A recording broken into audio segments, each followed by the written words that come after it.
on se retrouve aujourd'hui pour une nouvelle interview de vous à moi. J'ai invité Laurent Kempf pour nous parler de réalité virtuelle aujourd'hui. Bonjour Laurent. Salut Céline. Alors, est-ce que tu voudrais bien prendre un petit moment là pour te présenter, nous dire un petit peu qui tu es, quel a été ton parcours, et puis Mhm. éventuellement nous parler un petit peu des projets que tu as en cours là justement en lien avec la réalité virtuelle? Oui, écoute, moi je suis Laurent Kempf, je travaille dans l'audiovisuel depuis 15 ans, on va dire à peu près. J'ai commencé par étudier dans une école de cinéma dans laquelle j'ai travaillé pendant un moment, et puis en parallèle de ça, je menais des activités un peu de post-production audiovisuelle, donc correction des couleurs sur l'image par exemple. Et puis, en parallèle de ça, j'avais aussi une activité un peu de développement informatique sur le web, un peu de programmation donc. Et puis, ça m'a mené ensuite à travailler pour une fondation qui soutient, une fondation soutenue par les pouvoirs publics, en fait, qui permet au cinéma d'être subventionné et donc qui s'inscrit dans un écosystème de subventionneurs privés et publics. Et du coup, dans ce cadre-là, l'activité de la fondation, j'ai développé un mécanisme de soutien pour ce qu'on appelle les expériences numériques, et donc qui sont des expériences qui peuvent être audiovisuelles, mais qui font appel un peu aux nouvelles technologies, dont la réalité virtuelle notamment. Et puis voilà, de fil en aiguille, en fait, à travailler au soutien de ces œuvres-là, j'ai eu l'envie de moi aussi me relancer dans la création dans ce domaine, quoi. Donc là, je suis en train de faire le pas pour commencer à développer mes compétences un peu plus précises par rapport à ce domaine-là, pour faire moi aussi des expériences numériques en réalité virtuelle. Voilà un peu pour résumer. C'est ça, c'est super. Merci. Oui, oui. Et ben, du coup, je pense qu'on peut tout de suite rentrer dans le cœur du sujet et répondre à la question, mais c'est quoi la réalité virtuelle? Bonne question, effectivement.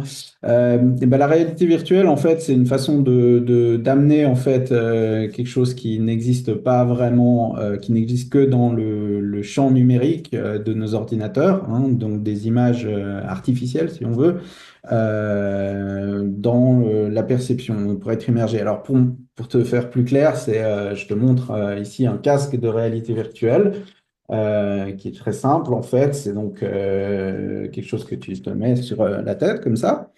Et il y a un écran ici qui correspond, si tu veux, à ton écran de téléphone portable. En fait, c'est comme si tu avais l'écran de téléphone portable devant toi. Et puis, tu peux, au travers des deux lentilles que tu vois là, voir une image différente pour chaque œil, ce qui te permet de voir les choses qui sont affichées dessus en perception tridimensionnelle.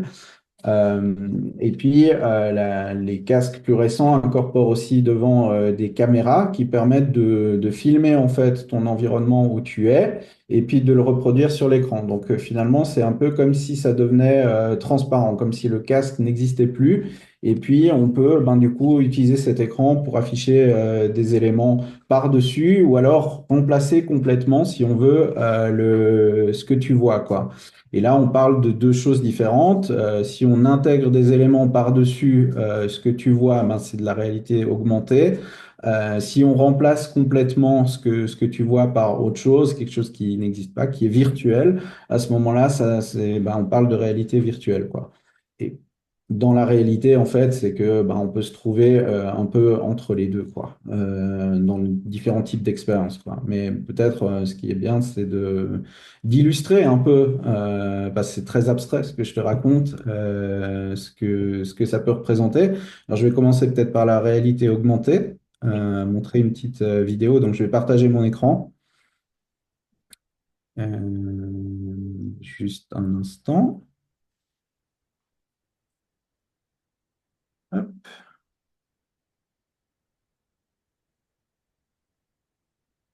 Ouh. Ah, je te demandais un... Oui, voilà, pardon. Hop. Est-ce que tu vois bien mon écran? Ouais. Ok, parfait. Alors là, je vais montrer un exemple en réalité augmentée. Donc ici, c'est un projet, par exemple, avec des affiches qui ont été dessinées puis imprimées. Et puis, ces affiches, ben, on peut les poser simplement au mur. Et puis, quand on va venir avec le téléphone portable les observer, eh ben, on voit qu'elles prennent une nouvelle dimension. Ici, ben, c'est des petites animations simples qui ont été ajoutées par-dessus les éléments dessinés.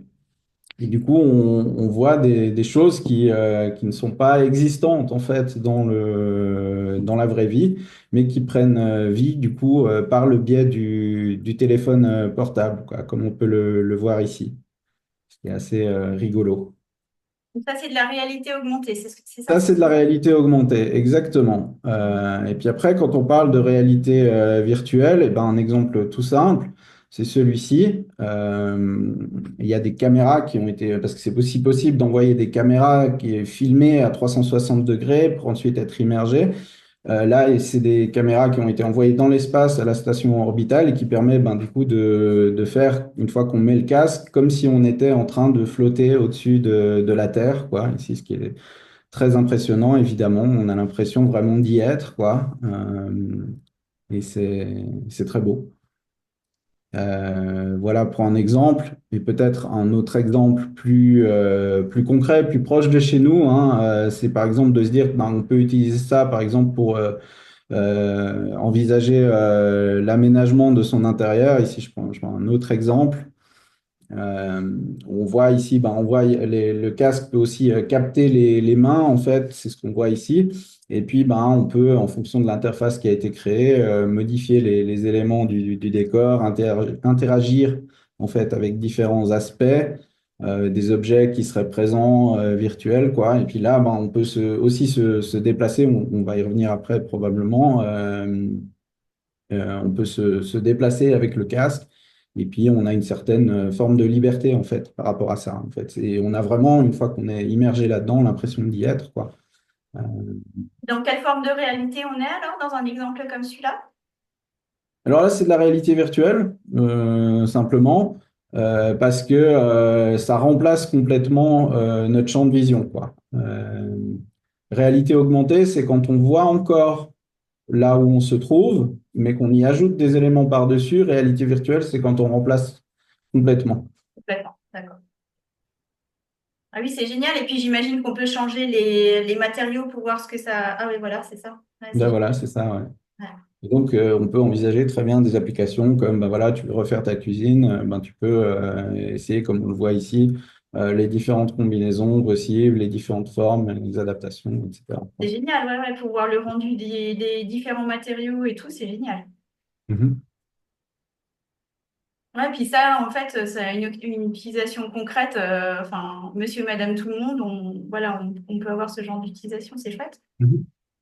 Et Tout à une réflexion que je me faisais aussi, c'est virtuel, c'est différent de artificiel, hein. Parce que moi, j'avais tendance un peu à mélanger. Est-ce que tu peux nous clarifier un petit peu la chose pour qu'on parte sur fait. des bases claires? Oui, oui, alors quand on parle de technologie, maintenant, évidemment, ce qu'on entend beaucoup hein, sur le virtuel, l'artificiel, d'une certaine façon, c'est la même idée, quoi, la même base, mais non, ce qu'on parle beaucoup aujourd'hui, c'est l'intelligence artificielle, l'IA. Et effectivement, c'est deux choses qui sont différentes fondamentalement, où là, on a, pour la réalité virtuelle, c'est un dispositif audiovisuel. L'intelligence artificielle, c'est plutôt un outil qui permet de plein de choses dont on pourra discuter, mais qui fondamentalement ne sont pas les mêmes choses. Même si l'un peut être utilisé, on peut faire recours à l'intelligence artificielle pour créer des choses en réalité virtuelle. Euh, Évidemment, mais l'IA, c'est vraiment je pense, une révolution qui est en train d'avoir lieu sur la façon dont on aborde les données, le langage, et peut-être la création, et ça a des implications potentiellement considérables pour la vie de tout un chacun et des artistes. Ah ouais. Ben, Et on prendra vraiment un temps en application, ouais. vers la fin de Mhm. l'interview pour aborder ce sujet-là parce qu'effectivement, c'est un point intéressant et important euh, Mhm. pour les utilisateurs aussi d'avoir conscience de certaines choses.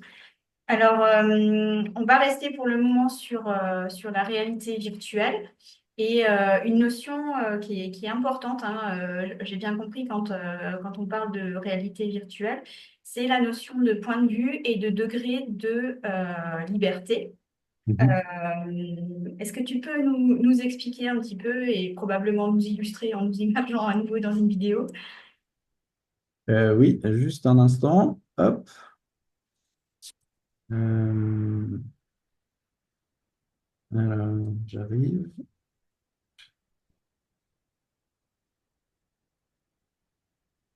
Voilà, alors là, je partage une petite illustration rigolote, mais simple, en fait, qui permet de comprendre ce qu'on appelle degré de liberté, en fait.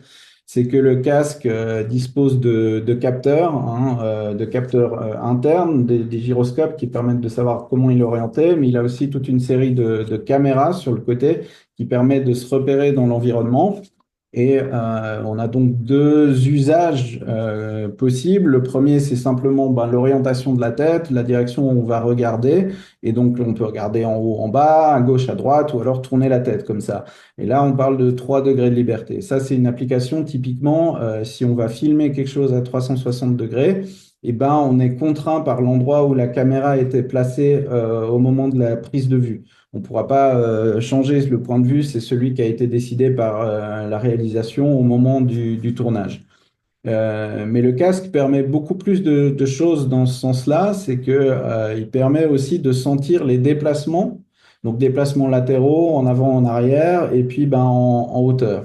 Et donc là, on parle cette fois de 6 degrés de liberté, hein, comme c'est illustré ici, je pense que c'est très clair avec cette image-là. Ça parle, Euh, hein. mais ce que ça implique, en fait, d'avoir ces 6 degrés de liberté, c'est que on ne peut pas anticiper à l'avance quelle sera la position du spectateur ou de la spectatrice. Et donc, ce qu'il faut à ce moment-là, c'est que l'image, en fait, chaque image est recalculée en temps réel en fonction de la position où se trouve le casque dans l'espace virtuel, si on veut. Et ça fait appel à des techniques en fait qui sont celles qu'on connaît hein, dans l'animation. Donc, on peut voir dans l'animation au cinéma, par exemple, mais là, c'est de l'animation précalculée. Ce qu'on utilise ici, c'est de l'animation en temps réel, ce qui est celle en fait qui est utilisée dans les jeux vidéo notamment. Raison pour laquelle beaucoup de choses enfin, beaucoup d'outils qui sont utilisés pour faire du contenu pour la réalité virtuelle, ce sont ces moteurs de jeux vidéo qui permettent de faire de la 3 dimensions, de la 3D en temps réel. Euh, D'accord. Ouais. et peut-être je peux te montrer aussi un exemple de ça. Tout simplement, ici, on a par exemple un exemple. Alors, je fais une petite précision, hein, ce niveau de qualité, c'est pas celui actuel en réalité virtuelle, mais cette vidéo montre bien un peu comment ça fonctionne. Donc, on a ici cette ville en fait qui semble filmée, mais qui n'existe pas. Parce qu'en réalité, elle est composée de plein de petits triangles et de pixels en fait qui vont être recalculés chaque instant en fonction des déplacements qu'on se donne, qu'on souhaite faire. Donc là, on voit bien ici maintenant comment, ben voilà, tout ça, ça n'existe pas. C'est juste des petits triangles et puis ça vient recréer l'image en temps réel. Ah ouais, c'est bluffant, hein. Donc voilà, là on a un niveau photoréaliste Ouais. qui est impressionnant, qui n'est pas forcément celui qui, comme je disais, est actuel en réalité virtuelle. On a un peu plus de retard parce qu'il faut se rendre compte que pour chaque œil, il y a une image différente à calculer et donc ça demande encore plus de ressources pour faire ça, quoi. Ben justement, là, je vois, tu avais la vidéo sur l'architecture et ça fait une super transition parce que on parlait tout à l'heure de casque et des degrés de liberté, mais on a donc aussi des manettes pour interagir. Oui, absolument. Ça ressemble à ça en fait. Donc on retrouve en fait comme ça la manette en fait du contrôleur de jeux vidéo en fait, Mais elle a été séparée en deux. Pourquoi? Parce que chaque main, en fait, devient aussi capable d'être repérée dans l'espace. Et puis donc, du coup, on a besoin de pouvoir les bouger individuellement, l'une par rapport à l'autre, quoi. Il y a la possibilité d'interagir avec des manettes, il y a aussi la possibilité d'interagir avec les mains. On l'a vu dans l'exemple avec la cuisine et puis les meubles, là, où il y avait juste la forme des mains. C'est parce que le casque est capable de reconnaître la forme des mains et puis de la recréer, en fait, virtuellement. On peut aussi envisager d'autres formes d'interaction par la voix, ou il y a des caméras qui sont capables aussi à côté des lentilles, de capter le mouvement des yeux pour savoir où tu regardes dans l'image. Enfin, voilà, il y a plein de possibilités de ce style-là, quoi. D'accord. Et pour illustrer justement, est-ce que tu peux nous... Donc, il y a un exemple d'utilisation qui est dans l'architecture. Et voilà, et là, on voit bien l'utilisation des manettes et comment on peut... Voilà, alors ce qui est possible, évidemment, qui n'est pas possible en vrai, ben, c'est qu'on peut changer l'échelle de ce qu'on est en train de regarder. Et donc là, voilà, on est, pour ainsi dire, à taille réelle, et puis on peut aussi rendre plus petit, quoi. Ou alors, comme on voit ici, on est en train de manipuler les différents éléments. On peut prendre un élément et puis commencer à le déplacer, par exemple. Ce qui permet ben voilà, de créer des concepts seul, ou alors ce qui existe aussi, c'est la possibilité d'être à plusieurs, chacun avec son casque, et puis on se retrouve autour d'un espace virtuel pour en discuter en temps réel, de dire, bon, ben, qu'est-ce que ça donne si je bouge plutôt là, qu'est-ce que tu en penses, etc. Donc ça peut être aussi un outil collaboratif très, très puissant, quoi. C'est ça, dans le design et puis dans la conception, c'est super en fait, parce que, ouais, surtout, par exemple, pour la conception de bâtiments ou ce genre de choses, enfin, c'est génial d'avoir ce genre d'outils à disposition pour pouvoir travailler, quoi. La construction de bâtiments, ou alors on peut envisager d'autres choses, c'est que c'est utilisé dans l'industrie automobile, par exemple. Enfin, plein d'applications sont envisageables. Oui, c'est ça. Il y a l'audiovisuel, j'avais vu, les musées aussi commencent déjà aussi à utiliser ce genre d'outils. Même là, dans la danse et la musique, j'étais impressionnée de découvrir que ça pouvait avoir des applications aussi. Évidemment, dans tout ce qui est jeu, escape game aussi, là, ça devient possible. On a évidemment les utilisations militaires sur lesquelles on ne va pas trop s'étendre, mais aussi dans le domaine de la santé. Mhm. Et là, j'ai Absolument. vu que les hôpitaux de Genève, parce que toi, tu es en Suisse, hein, je crois qu'on ne l'a pas dit avant, mais toi, tu es en Suisse. Oui. Et du coup, oui, les hôpitaux de Genève, là, utilisent ce genre de technologie aussi. Je t'invite à nous en parler. Oui. Bon, pas que les hôpitaux de Genève, hein, c'est aussi, ça se généralise partout. Mais là, il se trouve que j'étais tombé sur une vidéo qui illustrait, une vidéo récente en fait, qui illustrait un peu les choses qu'ils font. Donc, on peut la regarder aussi. Juste un instant. Hop.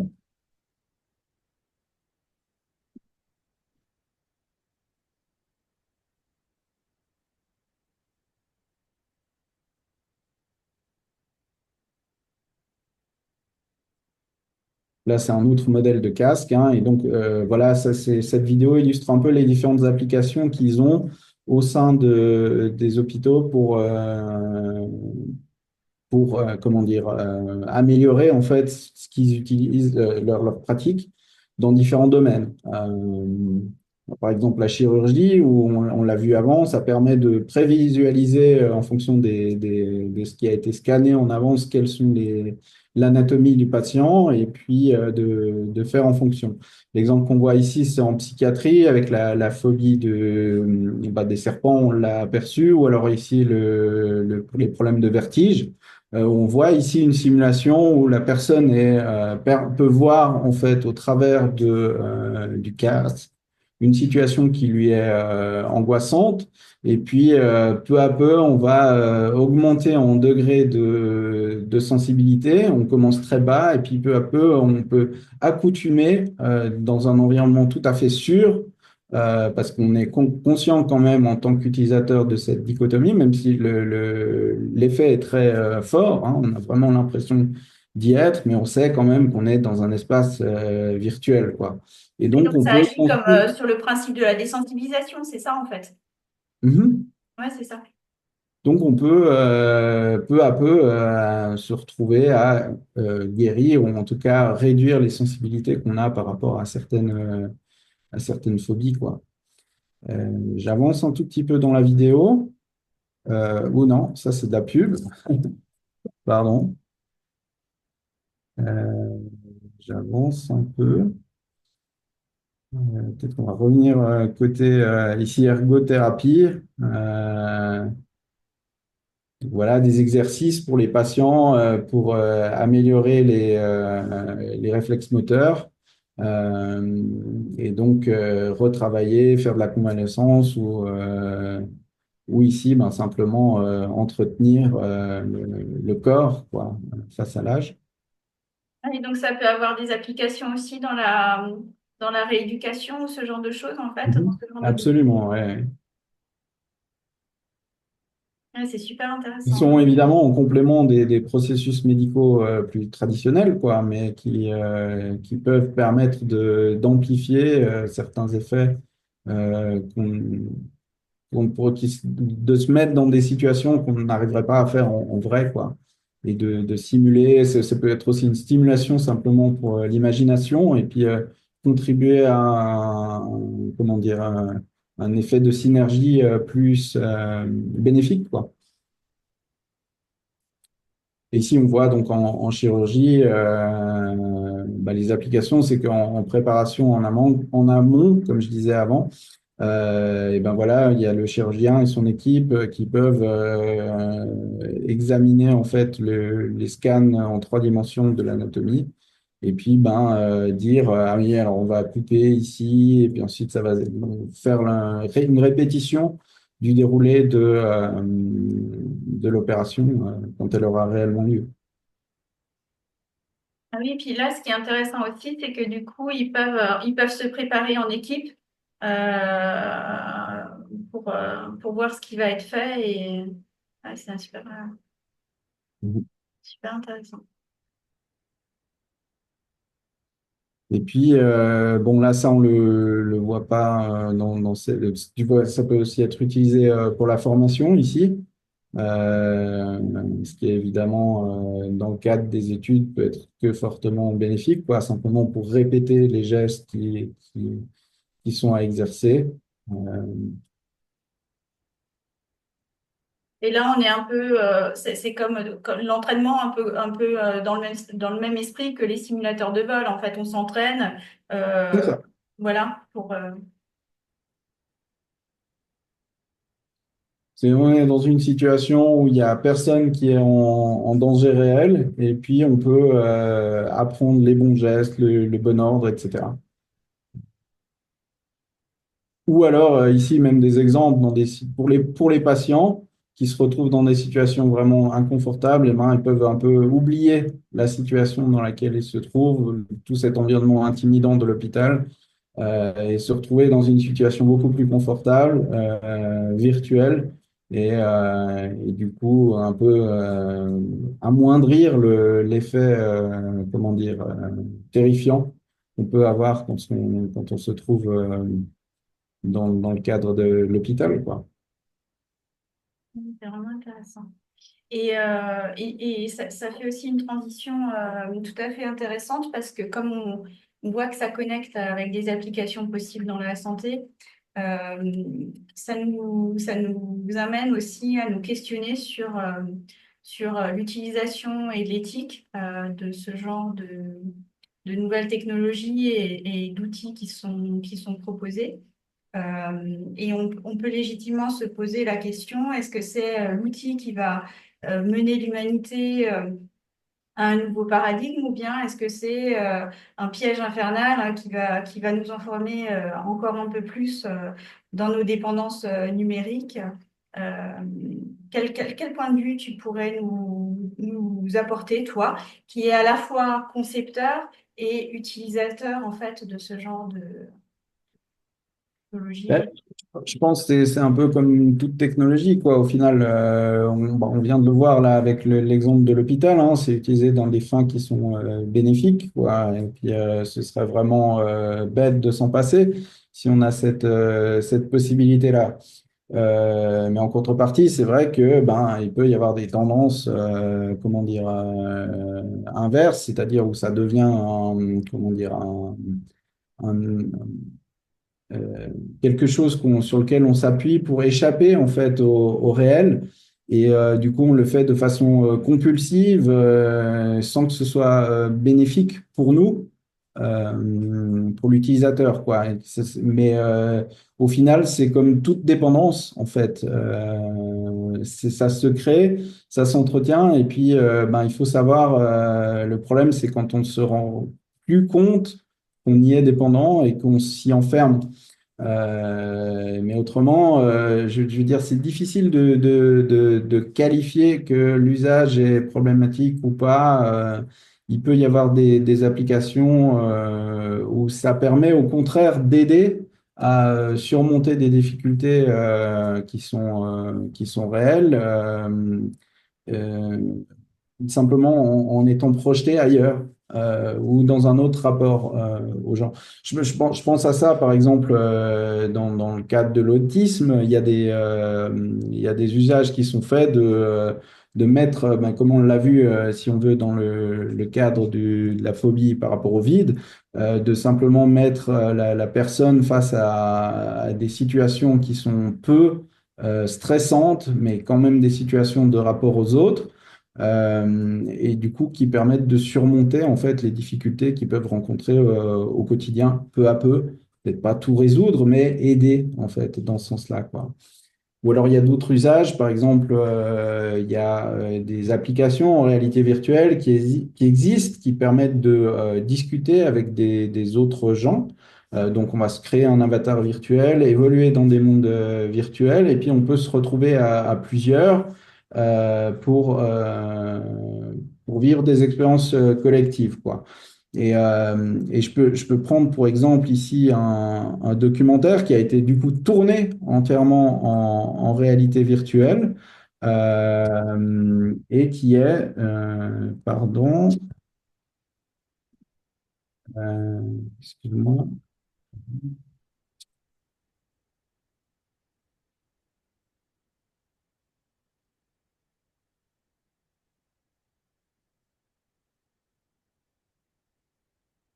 voilà. Donc ça a été tourné sur cette plateforme qui s'appelle VRChat en fait, où donc chacun a son avatar et ça montre en fait des personnes qui ont peut-être des problèmes avec les environnements sociaux comme on a l'habitude, la normalité comme on dit, entre grands guillemets, et puis qui vont se retrouver ici en ligne et pour eux en fait ça devient leur principal mode de sociabilisation, en fait. Alors, on peut porter un jugement assez vite, hein. Ça peut être la tentation qu'on pourrait avoir de se dire, ah, mais non, il passe à côté de ce qu'est vraiment la vie. Mais en fait, non, pour eux, c'est vraiment aussi ça, la vraie vie. Et puis, peut-être qu'ils se trouvent dans des situations où, pour eux, c'est difficile, pour diverses raisons, d'avoir une vie sociale normale. Peut-être c'est les questions pour des questions personnelles ou des questions géographiques ou etc.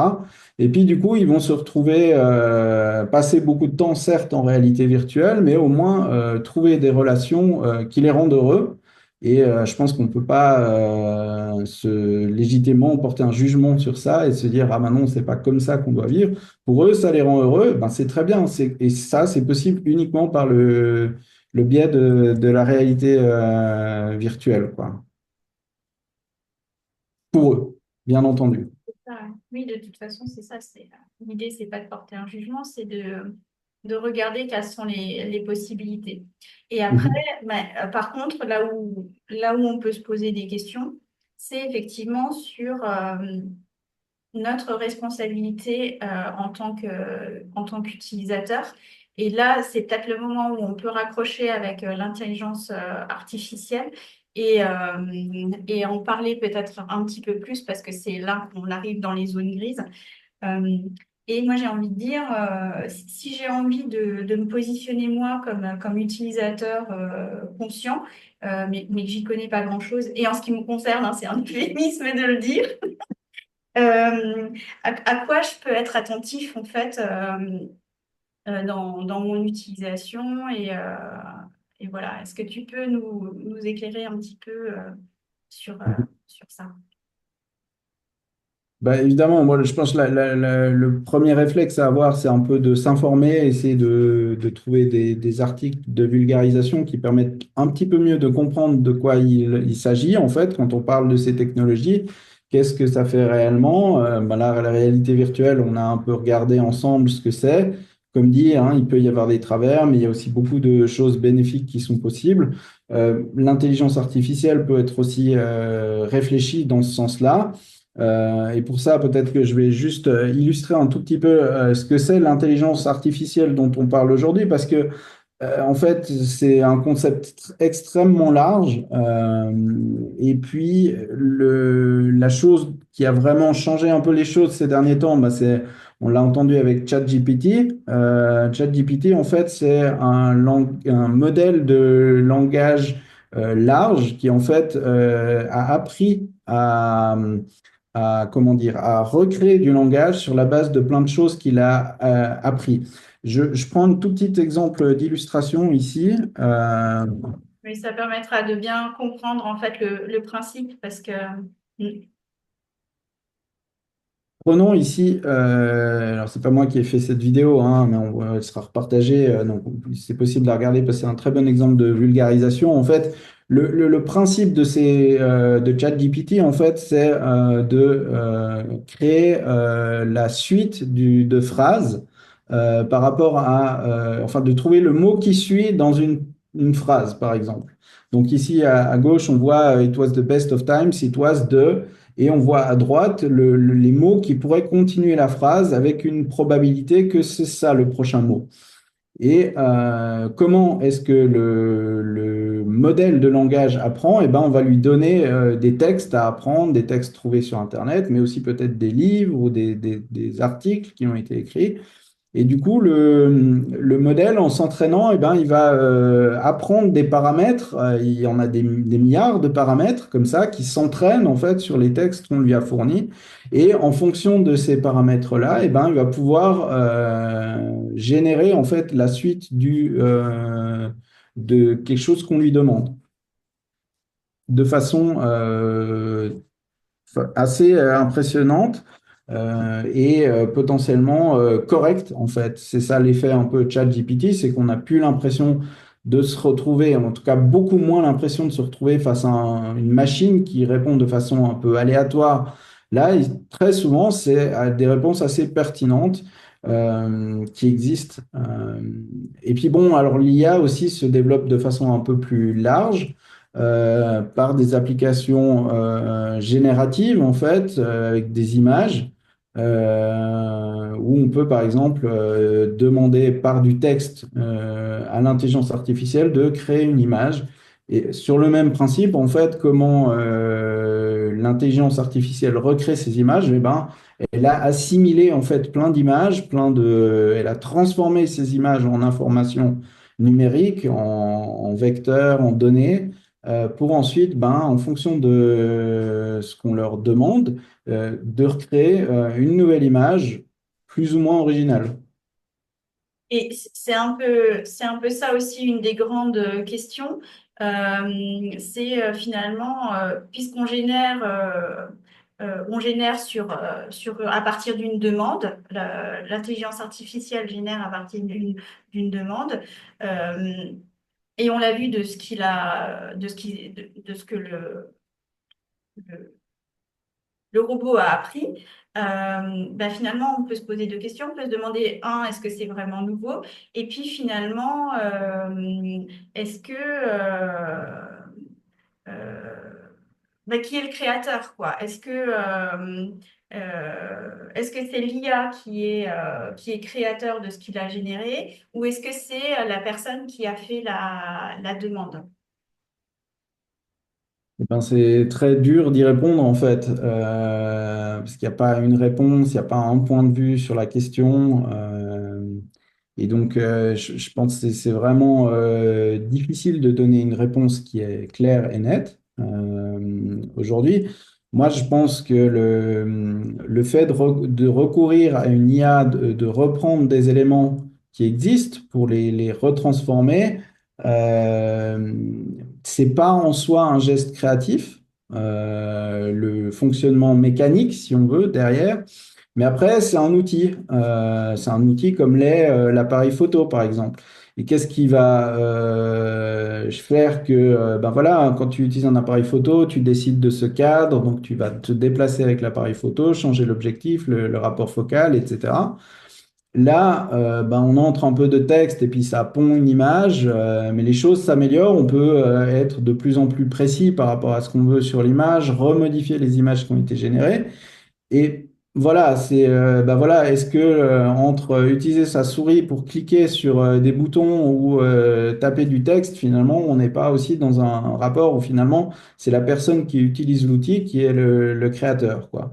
Là où le problème se pose vraiment avec l'IA, c'est que ben, la machine qui existe derrière, qui a permis la création de cet outil, ben, elle est possible uniquement en ayant pris ben, voilà, des choses qui préexistent et puis qui s'est nourri de ça, quoi. Mais de façon extrêmement large, avec une quantité de données qui est impossible à assimiler pour une seule personne, quoi. Mais au final, quand on va s'inspirer, quand on va lire des livres en tant qu'individu, ben finalement, c'est un peu le même processus qu'on fait, quoi. Sauf que ici, ben, c'est à une autre échelle et puis ça devient un intermédiaire, en fait, dans ce processus, quoi. Euh, et on voit que ça peut être utilisé de façon, au même titre que la réalité virtuelle, hein, on l'a vu, ça peut être utilisé comme un appui pour s'aider, pour s'enrichir. Moi, je pense qu'une des grosses révolutions de tout ça, ben, c'est que on a vu l'effet que quand il y a eu les moteurs de recherche qui sont apparus sur Internet, comme ça nous a ouvert l'accès à la connaissance, eh bien, l'avantage de l'intelligence artificielle, un des avantages que je trouve, c'est que ça permet de condenser l'information, de la rendre plus digeste, en fait. Jusqu'à présent, avec les moteurs de recherche, on a la possibilité de trouver différentes sources d'informations différentes. On peut les consulter séparément et puis ensuite se former une sorte de synthèse de tout ça pour avoir la connaissance qu'on cherchait. Et ben, l'intelligence artificielle permet un peu d'accélérer ce processus et de donner assez vite, en fait, cette synthèse directement, quoi. Et ça, c'est un usage qui, je pense, est vraiment révolutionnaire et pas vraiment pervers, quoi. Si ce n'est que potentiellement, elle peut, dans le processus de synthèse, dire des choses qui ne sont pas justes, quoi. Oui, et c'est là où on arrive justement peut-être le plus dans cette zone grise aussi et même gris foncé, j'ai envie de dire, parce que le nerf de la chose, c'est la méthode d'apprentissage en fait pour entraîner les robots. Puisque ils vont aller chercher en fait une quantité impressionnante d'informations, que ce soit dans les livres ou dans les images d'artistes, etc. Et donc, se pose aussi forcément la question du droit d'auteur et comment il est respecté en fait. Et c'est là en fait que ça pose problème. Oui, c'est un problème majeur en fait, parce que bon, il y a le principe en fait de l'intelligence artificielle de se dire qu'on va ingérer une grosse quantité de données, hein. Il y a beaucoup de données qui sont, comment dire, dans le domaine public, qui permettent ben voilà, toutes les connaissances des siècles derniers ou des images, tout ça, où dont les auteurs sont morts depuis plus de 75 ans. Et ben ça, effectivement, c'est là, ça existe. Il n'y a pas de raison qu'on ne profite pas en fait de toute cette connaissance accumulée par l'humanité pour en faire un nouvel outil. C'est une vieille idée, hein, on n'invente rien avec ça, quoi. Maintenant, la question qui se pose, ben, c'est pour les gens qui sont encore en vie aujourd'hui et qui ont besoin de vivre, quoi, de vivre décemment. Et pour ça, ben, malheureusement, en fait, c'est de l'argent qu'il faut pour pouvoir ben, se nourrir, se loger, etc. Et donc, on a eu ben, tous ces mécanismes qui se sont mis en place, hein, des mécanismes de droit d'auteur qui, ben, quand tu vends ton œuvre, permettent d'avoir un retour sur cette vente et d'en vivre. Et là, effectivement, ce qui est en train de se passer, qui est assez inquiétant vis-à-vis de l'intelligence artificielle, c'est que ces sociétés, alors effectivement, s'ils devaient ingérer tout ça, le payer pour en fait directement tout ce qui existe à l'heure actuelle, ben, probablement ça va faire des montants très conséquents. Et du coup, peut-être même malgré l'argent qu'ils ont, ça on n'en sait rien, hein, peut-être au-delà de ce qui est effectivement possible. Je ne vais pas m'aventurer dans des chiffres, je n'en sais rien. Mais voilà, la question peut se poser. Mais toujours est-il que du coup, ben, ce qui se passe aujourd'hui, le constat qu'on a, c'est que de plus en plus, eh ben, ils ignorent ces mécanismes de rémunération des auteurs qui existent pour malgré tout assimiler ben, tout ce qui a été créé. Et là, ça peut être un problème, effectivement, parce que ben, du coup, c'est des gens qui ne sont plus payés pour ce qu'ils ont fait. Euh, Faut-il du coup ne pas le faire? La question se pose ici dans l'autre sens, hein. Comme je disais, tout ce qui existe dans le domaine public, ben voilà, c'est il y a quasiment un siècle en arrière. Évidemment, beaucoup de choses ont changé depuis. Et donc, on ne peut pas vraiment se permettre d'ignorer l'histoire contemporaine, en fait, de ce qui a été créé, des textes, que ce soit des textes, hein, pas forcément de création, ça peut être des textes scientifiques aussi. Tout ça, les scientifiques aussi ont une forme de rémunération par rapport à leur travail aussi, leur publication, etc., quoi. Et donc on peut, voilà, le problème se pose partout, mais il n'y a pas vraiment, je trouve, de solution claire à dire que l'un ou l'autre est complètement inacceptable, quoi, parce que l'outil qu'on est en train de créer vis-à-vis de l'intelligence artificielle est quand même d'un potentiel extrême dans le bon sens aussi, hein, de dire bah, qu'est-ce qu'on peut faire grâce à ça, quoi. Quelles avancées on peut réaliser, tu vois, on peut accélérer et rendre possible de façon beaucoup plus forte qu'auparavant. Donc voilà, il n'y a pas vraiment une situation claire, mais la question qui reste maintenant, le vrai danger par rapport aux créateurs, c'est de se dire que ben, comment on va faire, hein est-ce que, il faut lutter et puis dire ben non, c'est pas possible, ou alors quelle rémunération, à quelle hauteur dans le cadre de contrats, hein, on voit, il y a des fortes résistances aussi par rapport, des résistances tout à fait légitimes.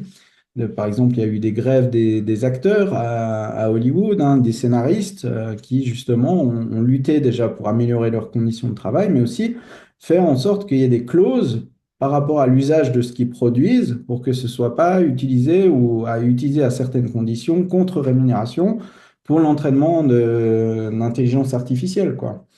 Euh, donc voilà, donc, finalement, en fait, moi, j'ai pas vraiment de réponse claire à dire. Ok, ben, c'est nocif, ne l'utilisons pas, ou allons-y gaiement et voilà, tout est possible. Non, non, ce qu'il faut en tant qu'utilisateur, c'est essayer ben, justement de comprendre quels sont les enjeux, de se dire que ben voilà, peut-être que il faut choisir les usages que l'on fait de cet outil pour ne faire que des choses ben, potentiellement qui sont moins dommageables pour des créateurs, quoi. Ouais, c'est ça. Parce qu'en fait, c'est ça l'une des grandes questions, c'est de dire, mais finalement, qu'est-ce qui est le plus juste? Pouvoir mettre à disposition un outil qui va avoir une valeur ajoutée finalement pour l'humanité, euh, ou préserver les droits d'auteur et auquel cas ça pourrait mettre en péril l'existence même d'un tel outil. C'est ça en fait la question de fond de tout ça. Euh, et puis sur la rémunération des artistes aussi, ce droit à vivre décemment qui est quand même une, une question aussi importante parce que si tous les créateurs, tous les artistes disparaissent parce qu'ils n'ont pas la possibilité de vivre décemment de leur art, ben, quelque part, on est perdant aussi, quoi. Donc, Mhm. C'est sûr, c'est ce qui a un risque avec, qui est très fort avec ces intelligences artificielles, c'est simplement parce que l'usage le plus commun probablement, c'est de réutiliser des choses qui existent déjà. Donc il y a déjà ce risque de s'enfermer dans ce qui a été créé, mais de ne plus forcément créer au-delà. Alors, je nuancerais un peu ça en disant que là où l'intelligence artificielle est intéressante, c'est que des fois, elle ne fait pas exactement ce qu'on demande d'elle et elle, on utilise le terme hallucine et des fois, elle crée des choses qui sont surprenantes, qu'on n'attendait pas. Là, il y a un potentiel en fait de création, quoi, mais un potentiel de création potentiellement moindre par rapport à celui de la création humaine, en tout cas aujourd'hui, quoi. Et puis souvent, il y a aussi le risque que ben, les sociétés qui créent ces intelligences artificielles, évidemment, elles vont essayer de chercher à gommer tous les défauts, quoi. Et donc potentiellement, ce potentiel créatif, lui aussi, va être gommé et réduit. Et donc, on va se retrouver avec quelque chose qui va, en fait, au final, appauvrir les choses parce qu'on va rester toujours dans les mêmes choses et puis plus avancer, quoi. Mais voilà, en même temps, encore une fois, on ne peut pas affirmer que c'est quelque chose à éviter et qu'il ne faut pas trouver. Donc peut-être qu'il faut réfléchir la façon dont on envisage la société, la culture, la création, la culture ou la science, hein, et du coup de se dire que ben voilà, peut-être il faut penser autrement les choses, quoi. Le droit d'auteur, ok, aujourd'hui, maintenant, il ne fonctionne plus, il n'est plus compatible en fait avec l'évolution qu'on a de nos technologies, de nos sociétés. Ben, peut-être qu'il faut réfléchir différemment à comment on permet aux gens qui créent d'exister. Voilà, il y a des réflexions dans ce sens-là. Des réflexions par exemple par rapport à un revenu universel de base, quoi. Mais est-ce que c'est possible? Comment c'est possible? Tout ça, évidemment, on n'a pas de réponse claire, quoi. Mais il y a des réflexions en ce sens-là, et peut-être qu'il faut effectivement s'en empoigner peut-être plus sérieusement qu'on le fait jusqu'à présent, parce que effectivement, on est dans un chamboulement en fait des de la façon dont on existe dans nos sociétés, quoi. ouais, ouais, c'est un gros enjeu.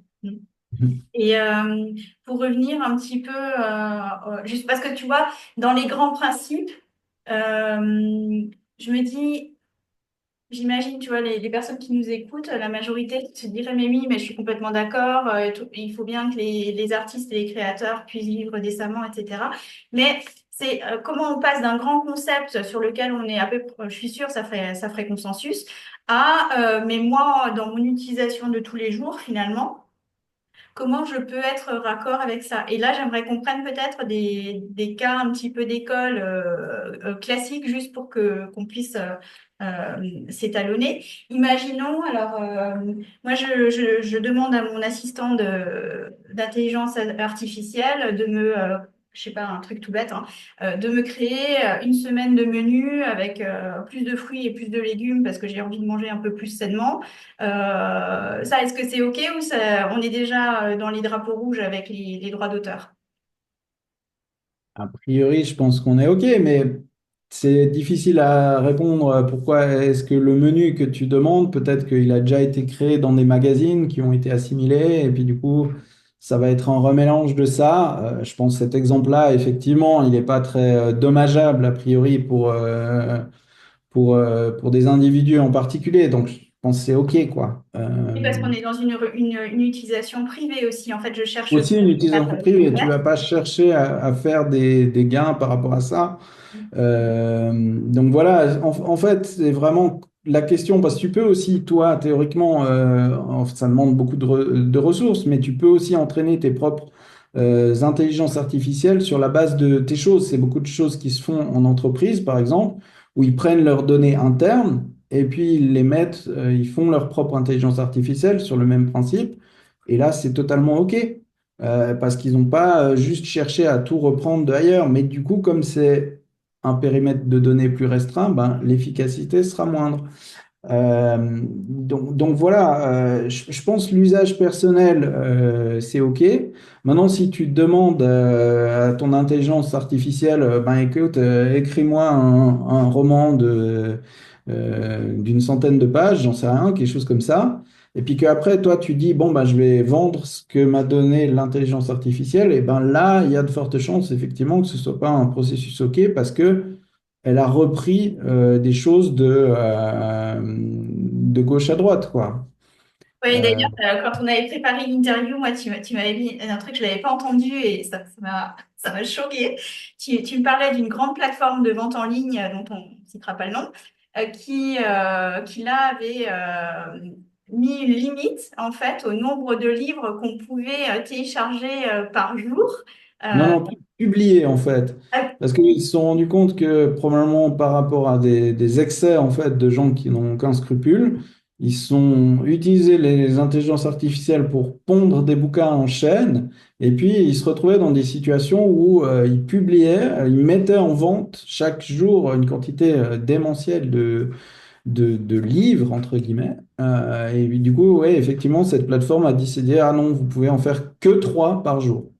mais là, moi, où ça m'interpelle, c'est de me dire, bon, d'accord, je fais peut-être pas partie des gens qui inondent la plateforme de bouquins créés de cette manière, mais par contre, si je suis utilisateur de la plateforme en question, est-ce que j'ai un moyen d'identifier les livres qui sont créés de cette manière et de dire, non, moi, je cautionne pas ça, je n'achèterai pas ce livre.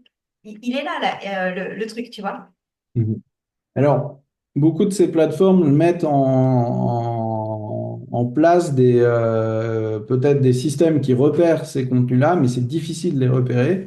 Mais aussi, ils incitent ou ils imposent en fait que les œuvres créées avec l'intelligence artificielle soient identifiées comme telles, quoi. D'accord. Donc, on a quand même moyen de savoir, de savoir. Pour autant que ce soit annoncé par le créateur. Alors, il y en a qui le font effectivement, qui ont recours à l'intelligence artificielle de façon éclairée et qui cherchent à, même s'ils sont conscients que ça peut être problématique, à rester dans un cadre éthique, quoi. Mais les gens qui essayent de publier 50 romans par jour, il y a de fortes chances qu'ils Ouais, voilà. n'identifient pas leur... voilà. C'est ça. Et on a le même genre de problème aussi avec l'exemple de génération. Imaginons qu'on veuille créer un dessin ou une peinture. On a maintenant la possibilité de le faire avec le style de un tel ou avec le style de un tel. Bon, mais là, on est clairement dans le plagiat, quoi. Enfin, je veux dire, Ouais, on est dans le plagiat. Si encore une fois tu essaies de te l'approprier pour en faire aussi à, dans ta propre source de revenus, quoi. Là, effectivement, c'est du vol de propriété intellectuelle concrètement, quoi. Mais après, on voit, hein, il y a des usages qui sont ce qu'on appelle, enfin, aux États-Unis, par exemple, ils utilisent dans le cadre du fair use, pour, ça peut être la parodie ou juste du commentaire politique, ou, etc.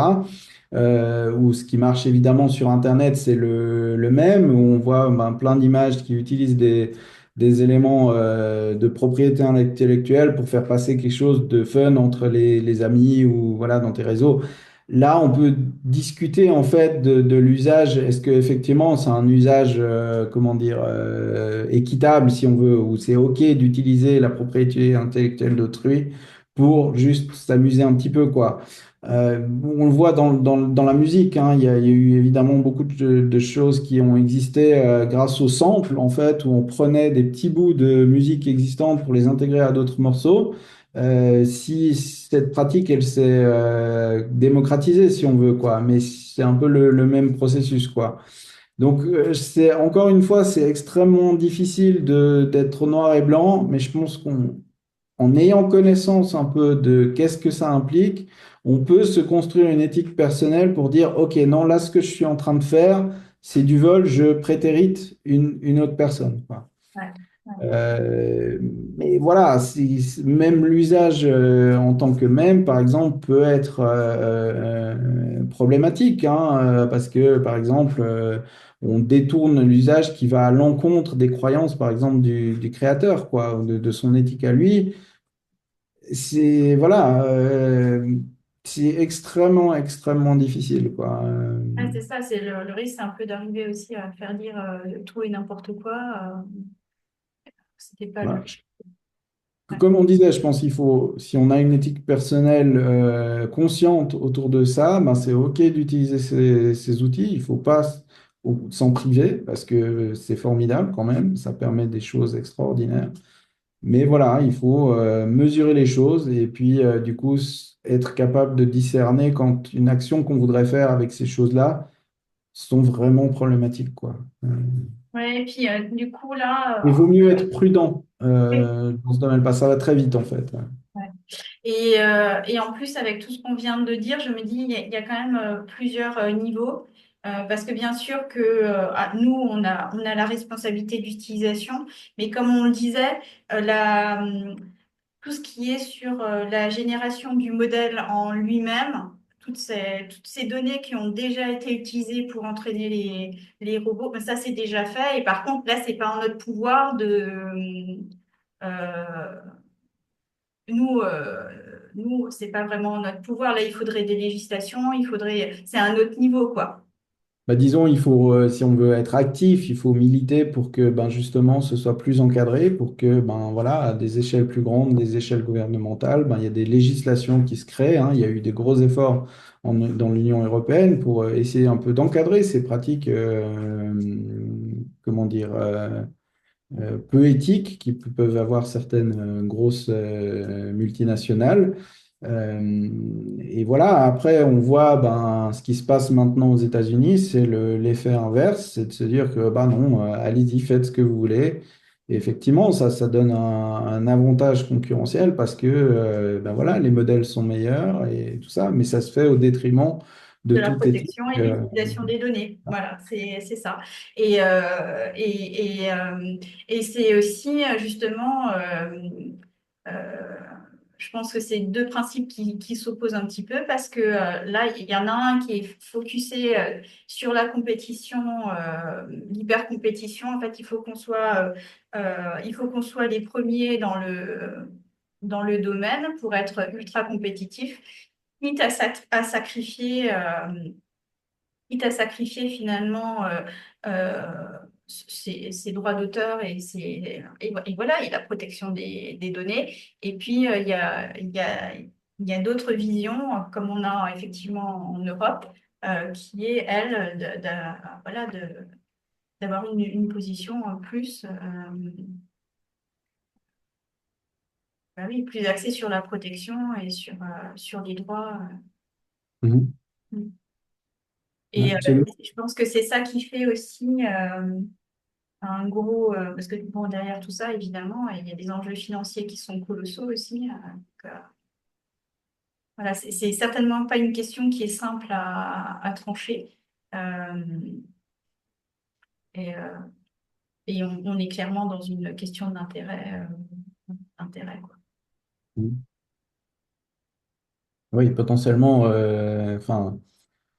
Plus on est performant en tant que, comment dire, de multinationale qui propose un service d'intelligence artificielle, plus on va engranger de revenus. Et puis, ben, c'est des actionnaires qui sont contents. Enfin, on est dans cette boucle-là, quoi. Et du coup, disons, jusqu'à présent, on avait, enfin, jusqu'à présent, hein, au cours du siècle passé, on avait construit des choses qui aujourd'hui sont en péril, enfin, des choses pour la protection, justement, des individus, des créateurs qui, on le voit aujourd'hui, sont en péril par ce qui se passe, quoi. Et ce qu'on peut faire à l'échelle individuelle, c'est agir de façon responsable et puis faire en sorte que les personnes qui nous représentent politiquement sont des personnes qui sont conscientes de ces enjeux et puis qui peuvent les porter et potentiellement encadrer, créer des législations qui permettent ces protections, quoi, ou repenser les choses pour que ben voilà, ce soit pas une hécatombe pour les créateurs, quoi. On arrive à la fin de l'interview là. Alors déjà, merci beaucoup de nous avoir éclairé sur tous ces points parce qu'effectivement là, en termes d'utilisateurs conscients, encore faut-il avoir un minimum de conscience sur ce qui peut se jouer, comment ça fonctionne, etc. Je pense que là, on est quand même bien plus éclairé. Et je voulais éventuellement te proposer d'avoir un mot de la fin parce que là, euh, là, on termine sur quelque chose de, voilà, qui peut être assez lourd, mais mais tout est pas noir quand même, quoi. Non, clairement, c'est vrai on est arrivé sur des sujets qui sont assez inquiétants, mais comme on l'a pu le voir au début, il y a de très forts potentiels, hein, autant dans l'usage de l'intelligence artificielle que de la réalité virtuelle. Ce serait dommage de s'en priver, c'est potentiellement des améliorations qui font on vivra mieux dans le futur, quoi.